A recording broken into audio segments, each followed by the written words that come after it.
a great setup, Bob. Where's Harper when you need him? Hey! Alec Lewis from The Athletic. He writes about the football team that you love at The Athletic and theathletic.com. And that's a fact. What's going on, Alec Lewis? How you doing? I was talking to Tim from Lake Elmo over there. Yeah, my man's got a super cool car, right? Is it a Charger? Charger, your car. Challenger, thank you. Challenger. Yeah. Do you have a Challenger? It's purple, right? Yeah, Vikings purple. Right when I He's pulled got up, a logo. man, that's a nice ass car. If anybody wants to go out there, he left it unlocked. He left it unlocked. Anybody wants to go look between the seat cushions, see what you can find. He was telling me how much he likes your he thinks you're a funny guy, and I was saying I agree. Hilarious guy. So Tim from Lake Elmo and I feel the same way. Tim, you're very nice. Thank you. But most importantly, and my man over there, I don't even know your name, but right when Alec Lewis got here, I saw two immediately scurry to him, Tim and my man over here in the purple short sleeve shirt.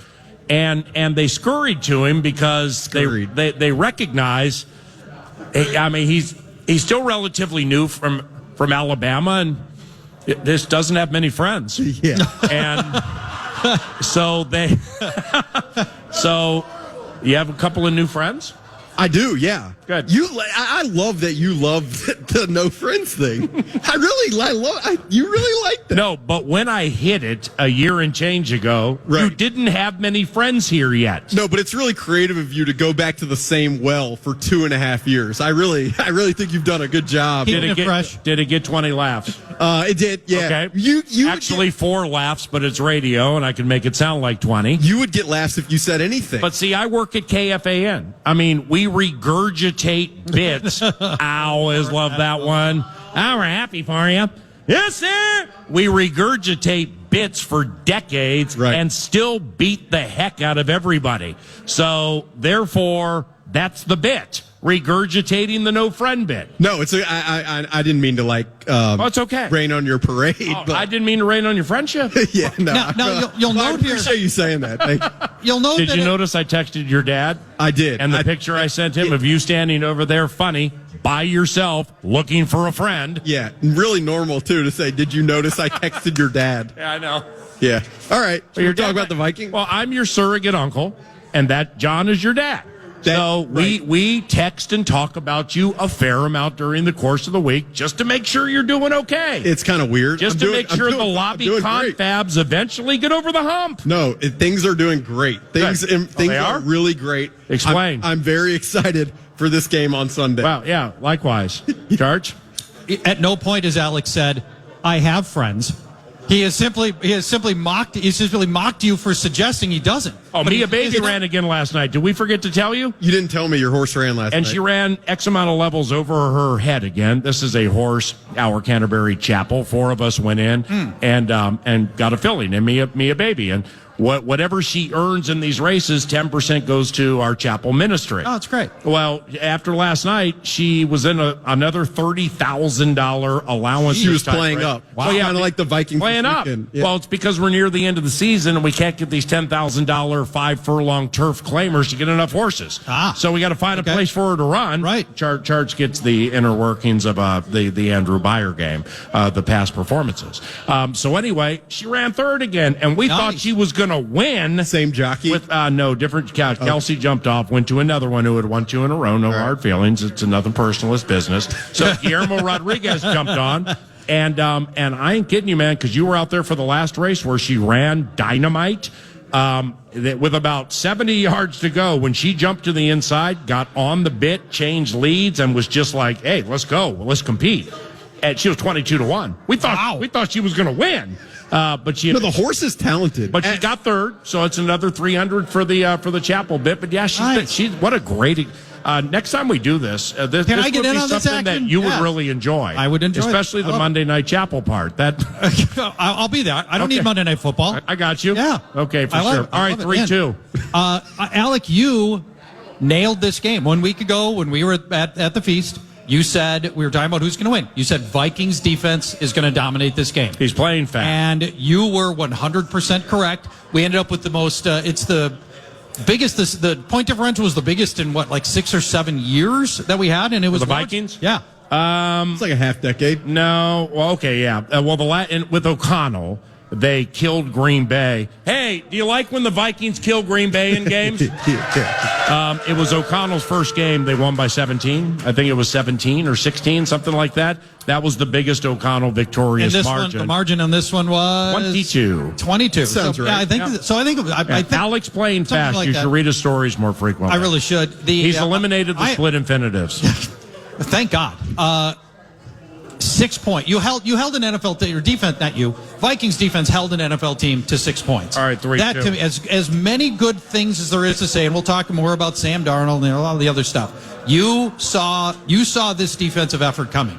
Well, yeah. I mean, I saw the defensive effort coming, and I also saw that Daniel Jones is not the most optimal quarterback that you can have on your NFL team. Mm-hmm. You know, it was interesting going into that game. There was like a narrative in New York.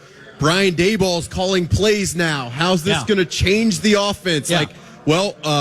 And after review, it did not change anything. In fact, they looked horrible. Mm-hmm. So, it's all week. PA has talked, like I heard PA with Lieber. I heard you guys earlier today with Greenway. It's like, how much do you give the Vikings credit, or how much is it just New York is going to have a really, really, really hard time all year? It's a great question, but this defense. Well, with what you heard all week, I mean, what'd you hear? I mean, it sounded like you were going to take a shot and you pulled back. Please take it. Those are good. No, a shot on the Vikings? No, a shot at like going over the same thing or something like that. No, I mean, okay. I think you read that wrong. Read where I was going wrong. But what I'd say is this defense. It was a shot. This defense, which last Sunday was incredibly impressive, has their hands full this weekend at a level that is like. Mm-hmm. I mean, it's like the Golden Gophers playing Northwestern State, and then now it's like the Michigan defense from last year. The talent jump from last week into this week, and the coaching jump from last week to this week is just astronomical. Yeah, Brian Daboll may not be a head coach in 4 months. All right. Well, explain to me then why, let's say, Demetrius Flanagan fouls, Leonard Floyd, and Nick Bosa, absolutely are better than Burns, Thibodeau, and Dexter Lawrence. Well, I mean, Kayvon Thibodeau was a first-round pick, and there was a lot of hype around this guy. But from a production standpoint, I think there's been he's left a lot to be desired. Big time. Brian Burns is a great player, a lot of production. But Christian Darrisaw has handled him from the time really going back to Virginia Tech when they played each other against. He would play against Brian Burns at Florida State. Yeah. Christian Darrisaw has handled those matchups. Christian's first game, and I'm sure you know this because you're an elite football mind, his first game was at Charlotte, and it went overtime. And now Christian, on the very last play, Cousins hits Osborne, KJ, to win the game front left of the end zone. Hassan Reddick had him cooked. And it was like the 75th play of his first NFL game, and it was humid, and he was gassed, and 71 dug deep enough to get just a little shove to let Cousins step up and win the game. You know, that was Reddick, but he did good work against Burns that day too. Yeah, Darrisaw is been ridiculous. Now Dexter Lawrence is an entirely different beast on the interior, and that is one of my concerns for this upcoming game. It just like if I'm naming my concerns, it's A, stopping the 49ers run game. I think that's going to be really freaking hard. Amen. It's B, how are you going to replace Jordan Addison, who in the first week I thought was phenomenal. And that guy is just so talented. There's no question. And then the third thing I'm concerned about is just Ed Ingram. I'm glad this guy from 2022, he has allowed the most pressures in the NFL. It's 102. Last week he allowed 6 pressures, and if you look at the pressures allowed per snap, it is miles more than any other offensive guard in the NFL. Okay, but let me ask you a question. And I will also say that Naylor touchdown was almost ruined by Ed Ingram getting beat cleanly. It is a liability on the interior, and that is a concern for me going into this game. However, there is the other side of it, his run blocking. And you roll your eyes, and so do a lot. And I'm not mad at that, okay, because I watch back and see the same exact. I know what you're talking about. but he fires off the line physically in certain plays so well. He paved the way for a touchdown. I can't remember which one it was. So that part of the game, firing off the line, clearing out two guys because he's big and being strong, he's really good at that. Now the pressure situation's getting, especially for a coordinator who wants to pass 80% or a coach who would throw it 80% of the time if they let him. That's a problem. Yeah, I mean you can work that problem in short patches by having a running back or a tight end flex back as an H-back or C.J. Ham. But you ain't going to be able to get away with 100 plays doing that because they're eventually going to know, oh, you're putting C.J. there. Well, 82% of the time you throw here when you do that because you're worried about him. There's not an answer. Okay, I mean, well, right now there's not. But if anybody says Dalton Reisner is the answer, and I love Dalton, you're going to be playing him out of position for the first time in his career.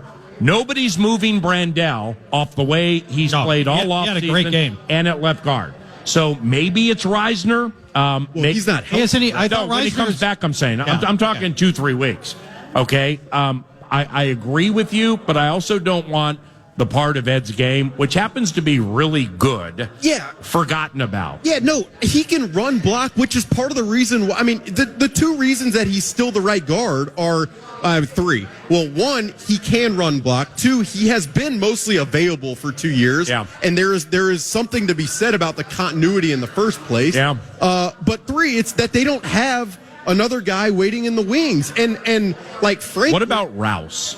Well, no, I wonder if they would consider that. It's probably not, right? Probably not this early. Yeah. Now, they worked him a little bit at right guard, I think, in training camp, and he's big to where if you're, like, vertically running the ball, it might... Oh, they did? Yeah, they did a little bit. And so to where it might make sense. I mean, like, you could say maybe Tyrese Robinson, but, I mean, he just hasn't really... Yep. I mean, that's a massive step up. I just bring it up. What about Fandini?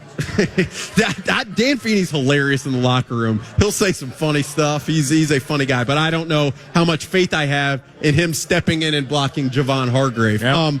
It's not like my atopic concern for this game. I go back to just Kyle Shanahan's offense and how hard they are to stop, and then not having Jordan Addison, and if they double Jefferson, then what do you do? But it's something that if you're not mentioning it right now, I think you go back and watch that game. I mentioned the Naylor touchdown play, but there are multiple times where it's like if Ed Ingram, like the play almost just got ruined. The design of Kevin O'Connell, the execution of Sam Darnold, you might have not seen any of that stuff had ending. I mean, with what happened to Ed Ingram on those plays, and I don't say that just to like badger on him, but the numbers bear out exactly what seems obvious when you're watching some of these games. So it's been on my mind. I'm on your side of this Ingram debate as well. I think. Let's talk about the A topic though.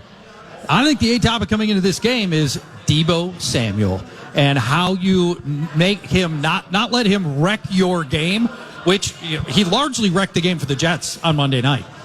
Such a special talent, so many unique ways to deploy him, so good after the catch. How do you believe the Vikings will try to contain Deebo?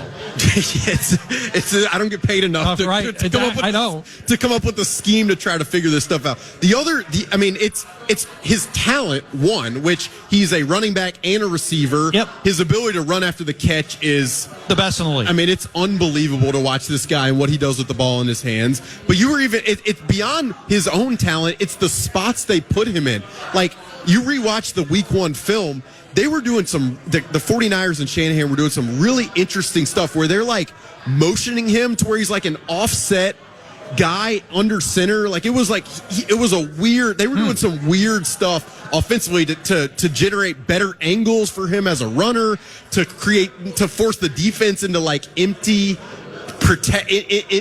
defensive calls. Like Kyle Shanahan just manipulates both what actually happens, but also what you think might happen in a way that makes it really tough. So, it will be very interesting. Can the Vikings play a lot of man coverage in this game with Ayuk and Kittle? I doubt it. So from a zone perspective, it's probably, can they get Ivan Pace, Blake Cashman, the safeties, Cam Bynum and Harrison Smith, to the ball, and can those guys tackle a guy who is as hard to tackle in the NFL as they come? I think Josh Metellus is the guy I would look to, because I feel like Metellus has the best combination of abilities to try to hang with Debo and make a tackle. And he's got, because Metellus has played the slot enough where Debo hangs out a lot, I feel like Metellus is more natural there. And I don't want the Byron Murphy. Like, a Byron Murphy and Debo, to me, that's not the combo that I want to see on the field. I would agree with you. You mentioning Josh Metellus in terms of guarding Debo is incredible, because I wrote earlier this week, like, these two players are almost like two sides of the same coin. Debo's a running back and a receiver. Metellus is a safety and a linebacker and a cornerback. And the versatility of the 49ers offense and the Vikings defense, to me, is almost like a mirror. Yeah. Like, what makes Kyle Shanahan so great? Deception, illusion. What makes Brian Flores so great? Same. Deception, Yeah. illusion. Yeah. It's why I'm so juiced up. For this matchup. It's like it's David Copperfield against Harry Houdini. His common man said that, I think, earlier this week. Yeah. Wow. No, My career's come to that. No, but it's part of the reason. I'm so excited to be in that building Sunday for the electricity, for the energy, for the pregame. Like, I will not be able to sleep very well tomorrow night, probably, because I'm going to be so juiced up for this game. But also just this matchup of Shanahan Flores. Like, the NFL world, I think nationally, probably is not talking enough about how fun this might be. I want to get your thoughts on Sam Darnold's play. Obviously, it was good. Everybody's extremely happy right now, and we're lauding KOC for getting him ready to be in such a position to succeed. Was there anything about his performance that you did not like, that you feel like he can do better? After the game, he was quick to go to the things that he wants to do better. Yeah, I would say there was one play, and I wish I had the specific, like, down and distance and time, where he went, like, it was like pure progression across the field, and he went from, I believe it was right to left, and he didn't really find anybody. Then he went back to the middle and kind of threw late over the middle, and it was almost picked off. And that was one play where I'm like, this is kind of what happens when he's, like, a little bit out of rhythm. Maybe he's going through his reads too quickly. But that's like one play among 24 throws that I thought, my takeaway was really, yes, Sam's, the 44-yard pass to the sideline, like, unbelievable throw. So that, like, just his poise in the pocket. The Josh Oliver stroke the post straight. That was a nice throw too. That was a nice throw. Little high. Nice throw, but also, like, my one takeaway was, like, what a dang good plan by Kevin O'Connell. It was like everything was intentional. Everywhere that he like, everything they were asking him to do just felt spot on. And it's part of why I think if the Vikings are able to win this game this weekend and the offense performs at a solid level, I think nationally Kevin O'Connell will be talked about as both a head coach and a designer and a guy who kind of generates offensive infrastructure at a level that maybe he has not been talked about over his 2 years as a head coach. So really was impressed by Sam. The arm talent is, like, unquestionable. If you've been out at practice, you've seen that. But it's just, can you keep him mentally within the intent of the play? They did a great job. It's going to be hard against this defensive personnel, but it's to me, I wouldn't be surprised if they're able to do it. Give us your best 90 seconds on this. If the assumption is Addison won't make the dance, and I think later today we'll find out what his designation is, but for the sake of the conversation, let's move forward that Addison's not going to play. Well, TJ Hawkinson is not playing currently. Hawkinson, I think, was 11 for 86 against them last year. Wow. And a lot of it was middle of the field on the run. I mean, he was a problem for Dre Greenlaw and the middle of the field for the Niners. Well, we got no TJ. Johnny Munt can play, but he's not TJ. But you have Jefferson, where you didn't have him last year. You have Jones, where the play action was going off Madison. And Ty Chandler's catching better this year. Ty's good. Ty's supposed to get better at things incrementally year after year, and he has. So just take all of that with the assumption there's no Addison, but there is Jefferson. How do you handicap that into the game? Well, to me, it's on Jalen Naylor and whoever else is playing receiver to separate. Because I would imagine I went back and rewatched the 49ers against the Jets to see kind of do the 49ers defense double Garrett Wilson, and they really didn't. They kind of played Garrett Wilson straight up one-on-one. They're competitively arrogant, and this is a compliment. They blitz infrequently because, why? Because we feel we have good enough players to win all of our one-on-one matchups. Okay, well, what about shades and doubles and quarters and all that? No. We feel Charvarius and Diamonor on the other side. No, we feel that they can keep up with their guy for 2.5 or 3 seconds. I mean, they're a competitively arrogant team that plays straight up football, man. No, you're right. But if they're playing straight up football and one-on-one Justin Jefferson, I'm not like, if you get Justin Jefferson said yesterday, he's like, I haven't gotten man coverage in 2 years. So if the 49ers want to be the ones to do it, like, God bless them if they think that can work out. So I would imagine that Sorensen, who's the defensive coordinator for the 49ers, and Kyle Shanahan, who's the head coach, are smart enough to be like, guys, I know we're competitively arrogant, but this is one of the best players we've ever seen. Mm-hmm. So we're going to double him. And then it creates one-on-one matchups for the Jalen Naylors, for the Trent Sherfields, for the Brandon Powells, for the potentially Tristan Jacksons. Yeah. And then can those guys separate, and can the Vikings offensive line give Sam Darnold enough time to find those guys if they separate? That ultimately becomes the question. Jalen Naylor you've seen him in training camp for years. He's impressive. He's fast. He gets out in and out of breaks quickly. I think he can separate, but he has to prove that on game day. And if it's this weekend, he has to prove that against really good cornerbacks, and they might need him to ultimately win this game. John, down Anniston, Alabama way.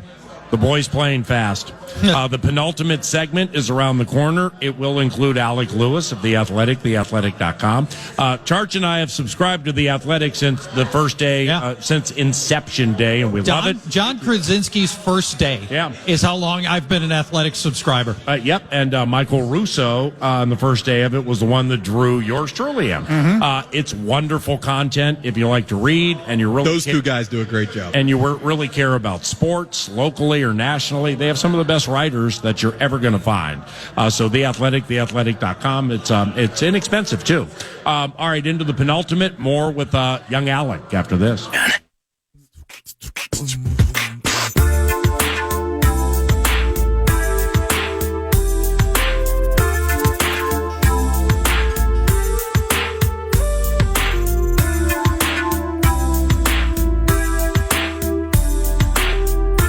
How much college football are you watching this time of the year? So much. Okay, did you watch, have you ever had a tweet that you've sent out that maybe involved a picture or a video, and you thought it went, and it kind of got hung up in the drafts bit? You know what I mean? Yeah. Well, yeah. Like last Saturday night, there was a P.F. Chang's by the team hotel. And, I ain't going out, even though we're in the shadow of New York City. I'm looking across the Hudson, and there it is. I'm like, wow, it's kind of calling me right now. But nah, I'm like you. I was excited for the game. I wanted to go home and chill and watch Nebraska-Colorado, even though I thought Colorado wouldn't win. But, I'm at this P.F. Chang's a couple of blocks from the hotel, and I take a picture, all right, as I'm waiting for my food, of, Dion with his hands a little bit over his face, consternation. And then I wrote out, this is unbelievable, just the luster's off, and ever since Stanford outscored him 37-6 in 15, 18 I remember that minutes. Last year, yeah. Oh, it was a Friday or Saturday night. I was in Chicago. I don't know why I remember. Game went to 1:15 in the morning Central. It was that long in overtime. Stanford forced overtime, won the game. Well, they've won one game since, and he tried to mess it up against North Dakota State University by being too not competitively arrogant, too arrogant, and instead of making a team use their timeouts, no, I'm going to have my son throw deep to somebody, and we're just going to dagger you at Folsom Field, their home stadium, and everybody's going to get up and go nuts, and we're going to bounce out of this malaise. Well, it was an incomplete pass, and he had to give the ball back, and now NDSU's throwing into the end zone at the end of the game.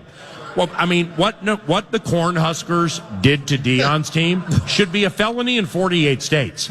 I mean, this Dominic Raiola's kid. Dylan, right? Yeah. Yeah, what's his Dylan? Yeah, he's good. Is he a freshman? He's a true freshman. Yeah. My man, like Dominic Raiola, former center for the Lions. Yeah. His son's a true freshman for the Huskers. I ain't saying NFL, but I'm not saying NFL. This kid is good. He was like a 5-star committed to Georgia, and then Matt Rule got him. But he's like, like the bit about him is like, he looks like Mahomes. He like acts like Mahomes. He wears the glasses as Mahomes. Yeah, he has a little headband thing. He has the headband. Right. He does the arm angle like that's Mahomes. Him? Yeah, that's okay. But they smashed Colorado. But here's the deal: is through the transfer portal. All right, he's bringing in players who have been pretty good in other places. Now, you're talking about Deion? Deion in Colorado. All right. And his son is going to be drafted in the upcoming draft. I wouldn't say top 10 like some other people. No, he'll be drafted. He'll be drafted. He'll be drafted on Thursday or Friday. But anyway. Okay. And Travis Hunter is a multifaceted guy. He's good. They have talent. It's awful what's happening there. I mean, they're getting murdered in these games, and and tell me what you think of this because you follow it more closely than me. Deion only has himself to blame with all the bleep that he talked when they were beating TCU and they were beating these teams and everything. And I got receipts, and y'all second guessed what we were going to be like into the season and everything. Well, look at us now. Look at us now. It's every team, if they can get to 101%, which doesn't exist, they're going to get there. And they're not going to stop. I mean, these teams are not stopping with the scoring, the passing, the hits. I mean, they're just looking to embarrass him. Well, college football is freaking hard. Like, you don't just build a dynasty in 1 year not having ever done it. And one of the things that has struck me watching this college football season specifically is there are a lot of these teams like Florida State that have just tried to build their entire roster through the transfer portal. Yeah. And, I mean, we've probably found out that it has to be a mix of those guys you're bringing in being really talented and being the right guys, and then being able to sign freshmen that you build in your program that have continuity in your program. And it feels like, especially defensively, they just don't have the talent, and they don't have the continuity, and they're not striking fear in anybody at the line of scrimmage. Boogie bash them. Yeah,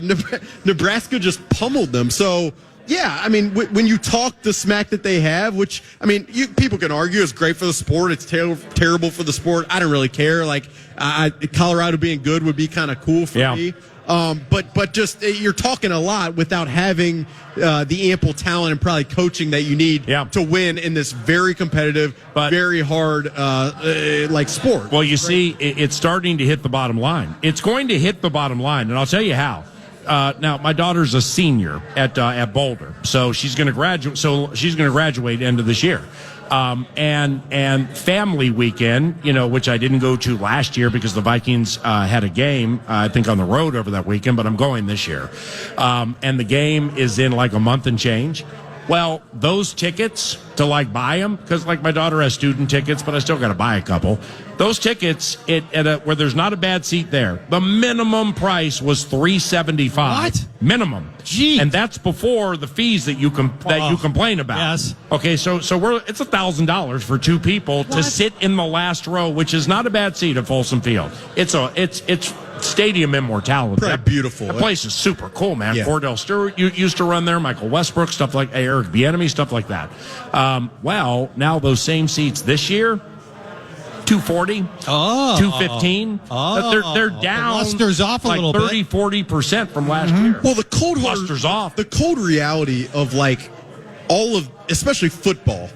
I mean, it's kind of like Miami last night. Mike McDaniel, and I know there's the whole Tua concussion. I don't really want to wade into that, but Mike McDaniel has been the love of all these people nationally, and for his press conference and all. But the cold reality is, you can be engaging, you can be personable, you can be empathetic, and all this stuff. If you don't win in football, the tide's gonna turn. That's just the reality. You can be nice. KG was saying that almost that exact thing in the Canterbury press box last night. And if you lose, then people are going to come for you. It's kind of like, as media members, you hope the people you cover are really nice to you. But like in the end, if they win, like it doesn't really matter. And if they lose, like being nice doesn't really, like if you lose, you're going to have to be held accountable for that. I mean, with Dion, that's just we'll probably find out the cold reality that is big time football and big time college football. Being a good person, a good coach, when you're a good person as a coach, it'll buy you a little extra time. Yes. It might buy you one extra season, but at the end of the day, it's wins. You got to win. His offensive coordinator is Pat Shurmur, so therefore they want to run. Right. Okay, Pat wants to run. They want to run. You can run in college football. I can't Pat get you tickets. Their offensive question. Oh, really? Can you ask that off the radio, please, next time? Because if Pat can't, Phil Lodeholt, their offensive line coach, might be able to. There you go. Yeah. Their offensive line coach is Phil Lodeholt. I have no idea. Warren Sapp, I think, coaches their defensive line. That's insane. But see, that's soup. No, not Pat. Pat's a lifer. He's former head coach in the NFL. Yeah. But see how glitzy it is? Everything's glitzy, including the first thing Dion said. It's like I brought my Louis. Or something like that. Baton. Yeah, I got my Louis and I ain't leaving, or something like that. Jeez. Yeah, I don't really remember what he first said, but it was last year. I mean, you had I loved it. Jay-Z at games. It is what it is. But again, like it only goes so far. Yeah. And if you don't win, then all the glitz and all that stuff. I mean, this is football. Yeah. Like who? I wish I had a new school rap reference because, like, it was Jay-Z. Well, you did good with the Louis reference. And Snoop Doggy Dogg were coming to games last year, and now it's like what? Like who? Like Lil Wayne? Do you want me? Or is he I super can go. Popular? No, Lil Wayne. Yeah, Lil Wayne's kind of falling out. He's kind of now all of a sudden we're dusting off Big Daddy Kane from the mid '80s to get him to come to the game. By the way, speaking of Parliament Funkadelics at TI tonight. Is that tonight? That's tonight. Are you going to TI? Well, I can't tonight, but the PA. This is right up your alley. It's up my alley. George Clinton, I understand, will be there. Yes. It's why I don't go see my favorite band, Daryl Hall and John Oates anymore. You've seen them 48 times. Oh no, it's because my guy Daryl Hall, one of the great vocalists in the history of music, he can't hit the high notes. Mm-hmm. Well, George, they're covering up George in the ba da da dee da da da ba da. He ain't bouncing anymore. He's just kind of standing there, I should tell you, I went and watched the race with you at Canterbury, and I've been listening to Hall and Oates since. You've got all those pictures in your, and so I've been listening to Hall and Oates. Cool. If you let me know what style. Well, let's see. I mean, you're still amassing friends, and the lobby hasn't worked out exactly the way you wanted, but it's getting better. Great. No, the lobby. I'd say she's gone. Either that or Man-Eater. One of those two. Those would be. Just give us your final thoughts on the game over a minute. Like, I ain't going to ask you to make a prediction. Yeah. Okay. Yeah. I know you're excited for the game. I'm not going to be shocked if the Vikings win. I'm not going to grandstand and say they will win. I do think it'll be tightly contested. Do you?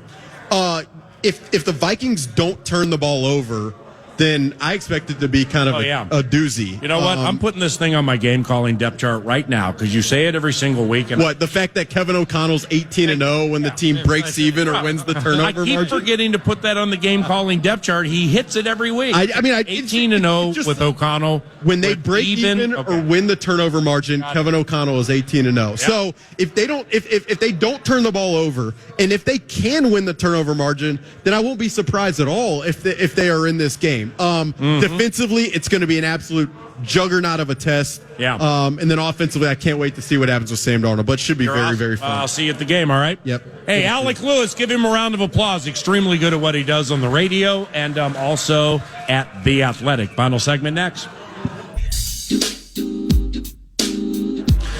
Now, the Vikings head into this second game of the season against a team that wants to run the ball. Yeah. And Harrison Phillips is a guy who likes to stop the run, and he's gotten quite good at it.